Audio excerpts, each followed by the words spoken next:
여러분 안녕하세요. 오빠도예요. 이번 강의에서는 이메일을 효율적으로 작성하고 관리하는 방법에 대해서 알아보겠습니다. 최근 코로나 시대로 인해서 예전보다 이메일 업무나 전화 업무가 더욱 많아졌는데요. 따라서 이메일 예절과 전화 예절이 더욱 중요해지고 있습니다.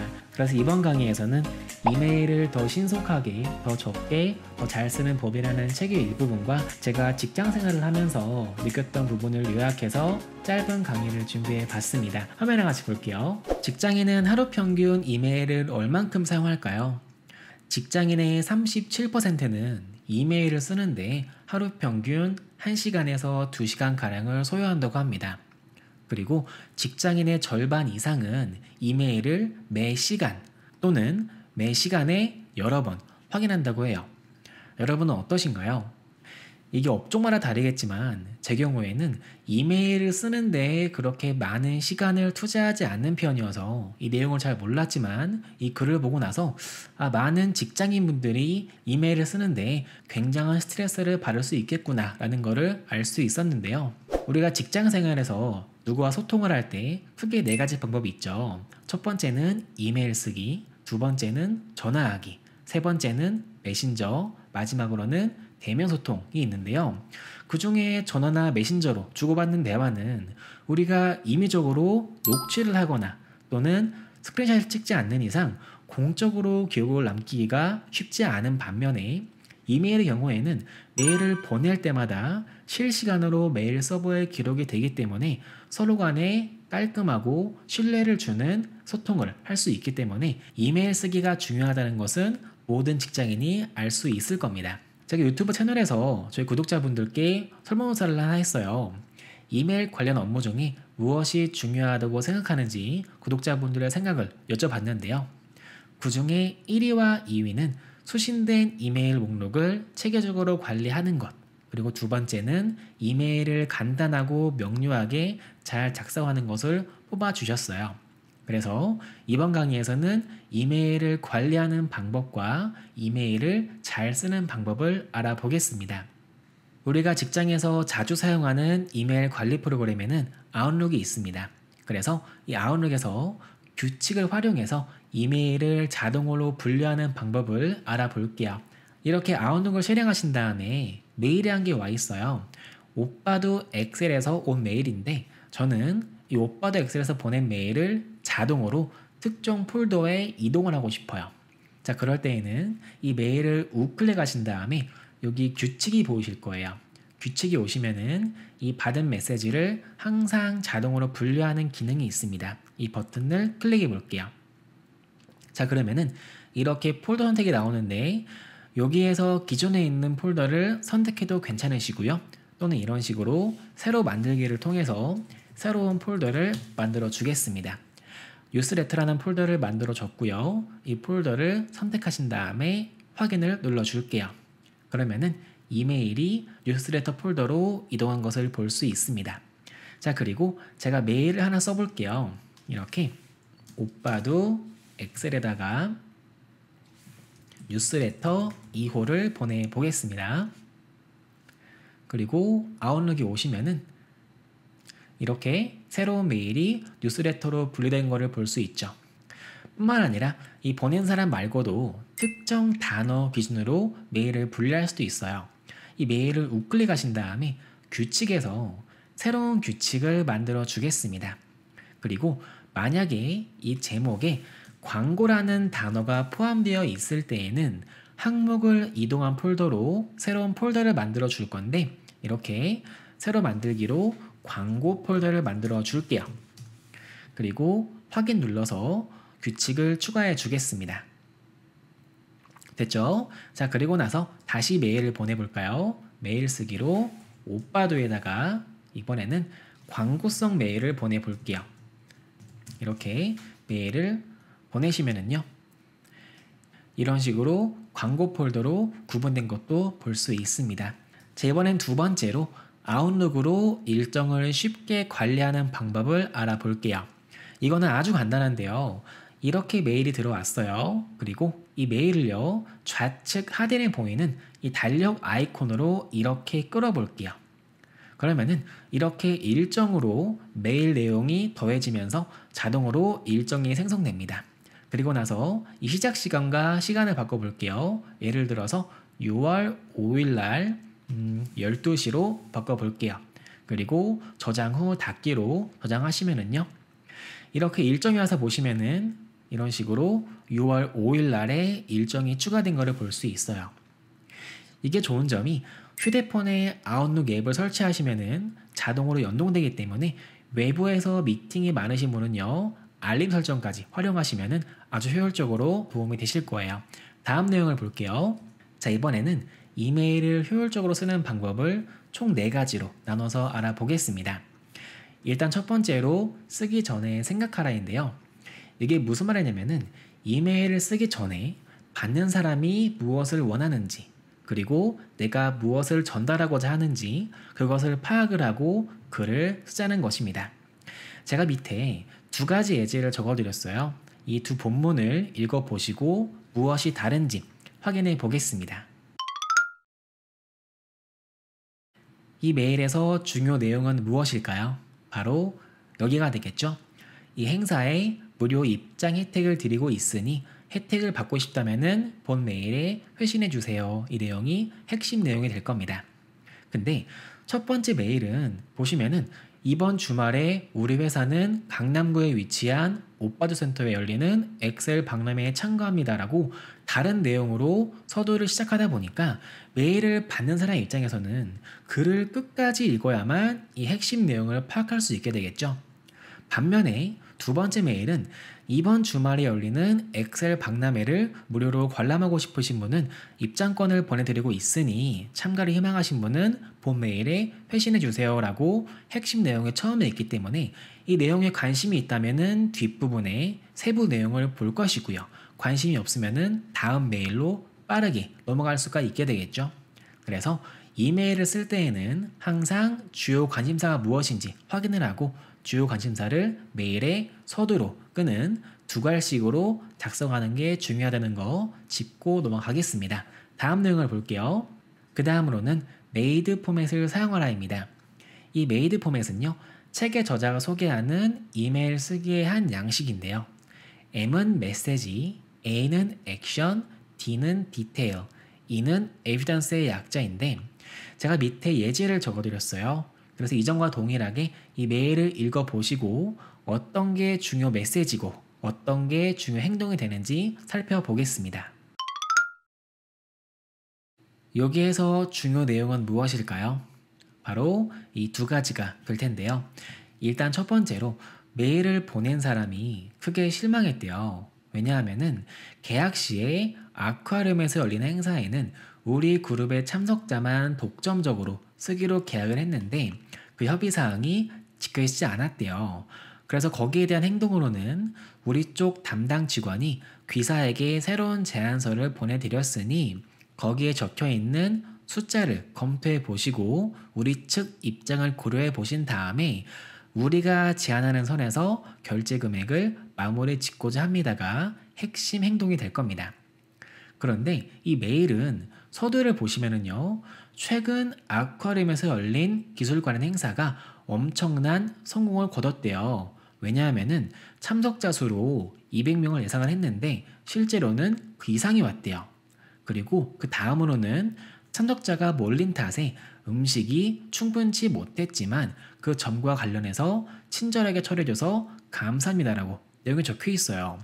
그러다 보니까 메일을 받는 사람은 메일의 서두를 보고 나서 행사가 성공적이었나 보다 라고 오해를 할 수가 있겠죠. 그리고 나서 메일의 뒷부분을 다 봐야지만 실제로 메일을 쓴 사람이 전달하고자 하는 핵심 내용을 이해할 수 있게 됩니다. 자, 이번엔 2번째 예제를 볼게요. 이렇게 메시지와 행동을 앞으로 작성한 2갈씩 형태의 이메일입니다. 메일을 보시면은 지난달에 열린 행사 관련해서 공개계약 문제를 해결하고자 합니다. 처음에 행사를 열 때 우리 그룹의 참석자들만 독점적으로 쓰기로 얘기를 했으나 협의사항이 이행되지 않았대요. 이게 메시지가 되겠죠. 그래서 메일을 받는 사람은 무언가 문제가 있구나라고 금방 이해할 수가 있게 됩니다. 그 다음 문장으로 그래서 우리 측 담당 직원이 새로운 제안서를 보내드렸으니 그 숫자를 검토해 보시고 이번 행사는 그 제안서에 적힌 금액으로 마무리 짓고자 한대요 라고 행동에 적혀 있죠. 그래서 메일을 받은 사람은 메시지와 행동을 보고 나서 시간이 있으면은 그 뒤에 디테일을 살펴볼 것이고요. 시간이 없다면은 핵심 내용을 파악한 다음에 중요 디테일은 나중에 검토할 수가 있게 되겠죠. 그래서 이런 식으로 메이드 포맷으로 메시지와 행동, 그 뒤로 디테일과 증거를 적어주면은 메일을 받는 사람이 훨씬 빠르고 쉽게 중요 내용을 파악할 수가 있게 됩니다. 그래서 두 갈식으로 메일을 작성하는 것은 매우 중요하다는 거 다시 한번 짚고 넘어가겠습니다. 자, 그 다음으로는 문장을 간결하게 쓰는 방법을 알아보겠습니다. 여기에서는 세 가지 예제를 알아볼 건데요. 일단 첫 번째로 대명사는 그 대상이 분명할 때만 사용해야 된다가 되겠습니다. 밑에 예제를 보시면은 이 장치에는 사용 가능한 접속이 오직 하나만 존재하는데 이는 문제를 일으킨대요. 여기에서 이는 이 장치를 의미하는 걸까요? 아니면은 접속을 의미하는 걸까요? 분명하지가 않죠. 그래서 이 문제를 해결하려면은 어떻게 문장을 써야 할까요? 한번 잠시 생각해 보겠습니다. 자, 이럴 때에는 이런 식으로 문장을 고쳐주면 되겠죠. 이 장치에서는 단 하나의 접속만 가능하며 그렇기 때문에 문제가 발생합니다라고 적어주시면은 문장이 더 깔끔하게 정리가 될 겁니다. 이해하셨죠? 자, 그 다음 예제를 볼게요. 후원자들은 각 위원회 모두에게 가이드라인을 제공합니다. 위원회는 각 부서별로 이해를 돕기 위해 자체적인 프로젝트 팀을 조직할 예정입니다. 이들은 체계와 마감일, 예산 등을 설정합니다. 여기에서 이들은 후원자일까요? 아니면 위원회일까요? 아니면 프로젝트 팀일까요? 분명하지가 않죠. 그래서 이럴 때에도 이렇게 위원회들은 또한 체계와 마감일, 예산 등을 설정할 예정입니다. 이런 식으로 적어주시면 더 깔끔하게 정리가 될 겁니다. 그 다음 페이지로 넘어가 볼게요. 자, 이번에는 명료성으로 이어지도록 문장을 교정하라입니다. 첫 번째로 연결어인데요. 예제를 같이 보겠습니다. 그 마감 일자는 제게 괜찮고 담당자가 휴가에서 돌아오면은 그때 확인해 보겠습니다. 라고 문장이 있어요. 그러면은 이 문장에는 그 마감 일자는 내게 괜찮다 라는 문장과 담당자가 휴가에서 돌아오면은 그때 확인해 보겠다라는 두 개의 문장이 들어가 있겠죠. 근데 이 두 문장을 그리고라는 이어주는 말로 이을 수 있는 문장일까 생각해 볼게요. 이 그리고라는 연결어는 두 문장이 비슷한 내용이거나 또는 인과관계이거나 또는 시간의 흐름일 때만 쓸 수 있습니다. 근데 이 두 문장은 전혀 관계가 없죠. 그래서 이럴 때에는 이어주는 말로 연결하는 것보다는 이런 식으로 그 마감 일자는 제게 괜찮습니다. 담당자가 휴가에서 들어오면은 그때 확인해 볼게요 라고 끊어서 작성하시는 게 더욱 깔끔하게 되겠습니다. 이어주는 말을 사용하면은 문장의 연결 관계를 쉽게 알 수 있지만 너무 자주 쓰는 것도 좋지 않다는 거 참고해 주시고요. 자, 그 다음 예제를 볼게요. 그 다음 예제는 설명어를 적절한 위치에 넣는 게 중요하다인데요. 밑에 예제를 보겠습니다. 김 비서가 제게 6월에 새로운 사무실이 이전할 준비가 될 거라고 말했어요. 라고 문장이 있어요. 자, 여기에서 이 6월 달이 과연 김 비서가 이야기한 시점이 6월일까요? 아니면은 사무실이 이전할 준비가 되는 게 6월일까요? 물론 문맥상으로는 새로운 사무실이 이전할 준비가 되는 게 6월일 것이다 라고 이해할 수 있지만 이 문장 자체에서 이 6월이라는 설명어는 분명하지가 않게 되겠죠. 그래서 이럴 때에는 이렇게 김 비서가 제게 새로운 사무실이 6월이면은 이전할 준비가 될 거라고 말했어요 라고 적어주시면은 이 설명어가 정확한 위치에 들어가면서 더욱 이해하기 쉬운 문장이 될 겁니다. 이해하셨죠? 자, 그 다음 페이지로 넘어갈게요. 자, 이제 마지막인데요. 직장 생활을 잘하고 싶다면은 반드시 숙지해야 할 두 가지 기술입니다. 이 내용은 제가 직장 생활을 오래 한 것은 아니지만 한 9년 정도 직장 생활을 하면서 내가 신입사원일 때 이 내용을 알았으면 좋았을 걸 하는 내용을 두 가지로 요약한 거예요.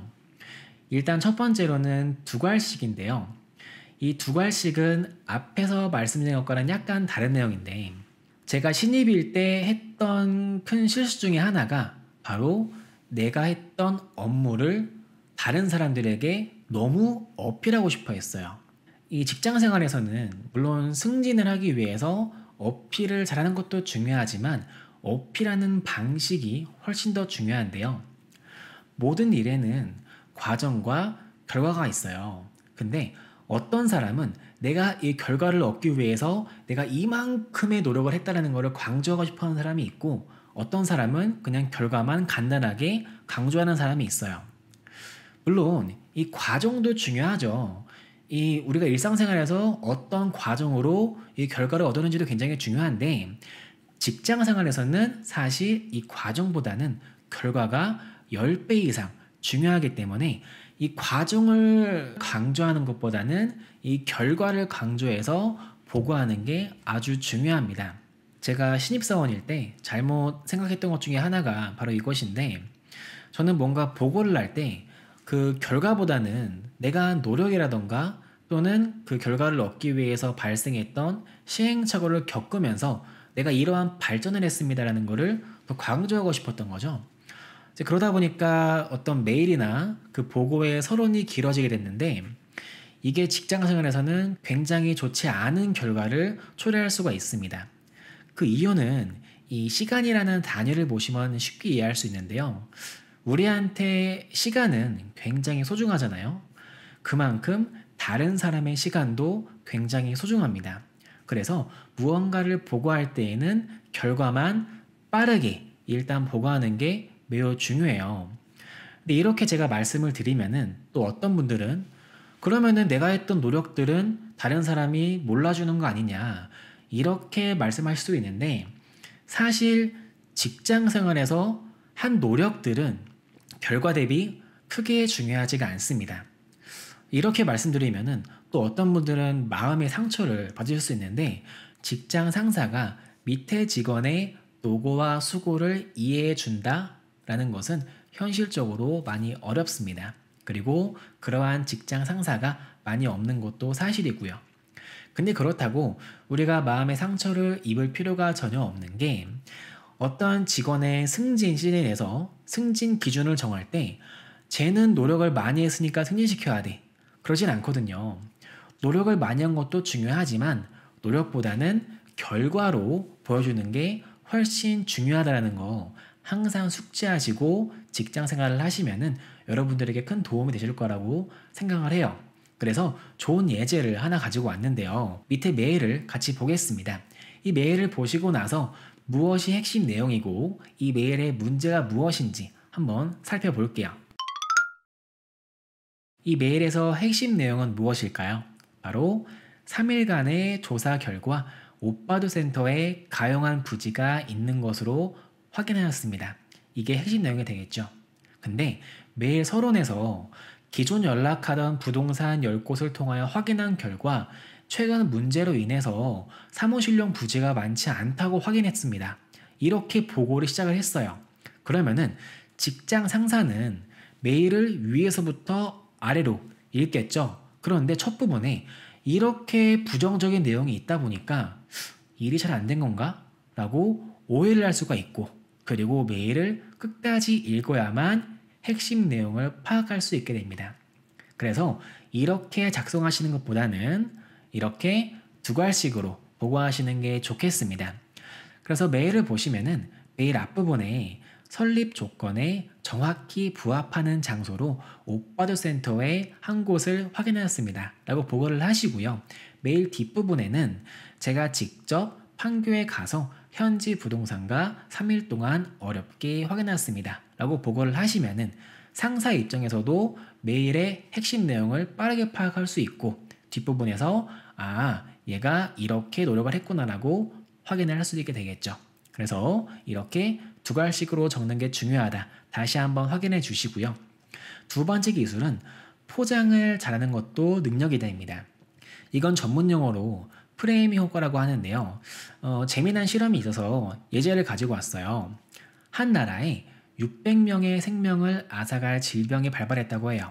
그래서 여러분께 질문을 할게요. 치료법 A를 택하면은 200명이 살 수 있고요. 치료법 B를 택하면은 600명 모두가 살 가능성이 3분의 1, 모두가 죽을 확률이 3분의 2라고 합니다. 그러면은 여러분은 어떤 치료법을 택하실 건가요? 여기에서 72%의 사람이 치료법 A를 선택했다고 합니다. 그리고 다른 그룹에게는 질문의 항목만 바꿔서 물어봤대요. 그랬더니 여기에서는 78%의 사람이 치료법 B를 택했다고 해요. 사실 이 두 가지의 내용은 같은 건데 어떻게 물어보냐에 따라서 받아들이는 사람의 생각과 결정을 바꿀 수 있다는 게 되겠죠. 그래서 이 내용을 실무에 어떻게 적용을 하냐면은 예제를 같이 볼게요. 올해 오빠도 산업의 상반기 총 매출이익은 이렇게 됐대요. 그리고 이 금액은 작년 말에 예상했던 내용과 이만큼 차이가 있었대요. 자, 여기에서 이 차이라는 단어는 이 두 개의 다르다, 차이점을 얘기하는 게 되겠죠. 그래서 이 차이라는 단어는 사실 부정적인 의미를 내포하고 있습니다. 그래서 이럴 때에는 5% 정도의 차이라고 적는 것보다 이런 식으로 내용 대비 오차 범위 5% 이내로 일치하였습니다 라고 보고를 하면은 앞문장과 봤을 때 훨씬 긍정적으로 다가올 수 있게 되겠죠. 그래서 이런 식으로 똑같은 문장을 쓸 때에도 포장을 잘해서 보고하는 것도 여러분의 직장생활에서 굉장히 중요하다는 거 꼭 명심해 주세요. 이번 강의에서는 이 이메일을 더 신속하고 더 적게 더 잘 쓰는 법이라는 책의 일부분을 뽑아서 제가 회사 생활에서 도움이 되는 이메일 관리법 그리고 작성법에 대해서 알아봤습니다. 지금 이 책을 보시면은 제가 이 책을 많이 봤어요. 그래서 여러분들에게 좀 더 도움이 되는 내용을 전달해 드리고자 열심히 준비했는데 그만큼 여러분께 도움이 됐으면 좋겠고요. 이 책의 경우에는 이제 직장 생활을 처음 시작하시거나 또는 이메일 업무가 많으신 분들은요, 한 번쯤 이제 업무가 잘 되고 있는지 리마인드하는 차원에서 읽어보시면 도움이 될 만한 책인 듯 해요. 그리고 이 책의 내용이 간결해서 다 보는데 4시간 정도 시간이 걸렸는데 주말에 잠깐 시간 내셔서 읽어보시고 뿌듯함을 느끼기에는 아주 좋은 책이라고 생각됩니다. 다만 이 책을 보시면은 책 표지에 Faster, Fewer, Better Emails라고 해서 이 책은 기존의 영어로 작성된 책을 번역한 번역본이에요. 그래서 일부 예제에서는 좀 부자연스럽게 느껴지는 내용이 있긴 하지만 그거를 감안하더라도 전반적인 큰 틀에서 내 업무에 적용할 수 있는 부분만 잘 캐치하신다면 여러분의 이메일 업무 향상에 큰 도움이 될 것이라고 생각합니다. 이번 강의 중에 궁금하신 내용은 아래 댓글로 남겨주시고요. 이번 강의가 도움되었으면 좋아요와 구독 부탁드리겠습니다. 다음 강의에서 뵐게요. 굿바이.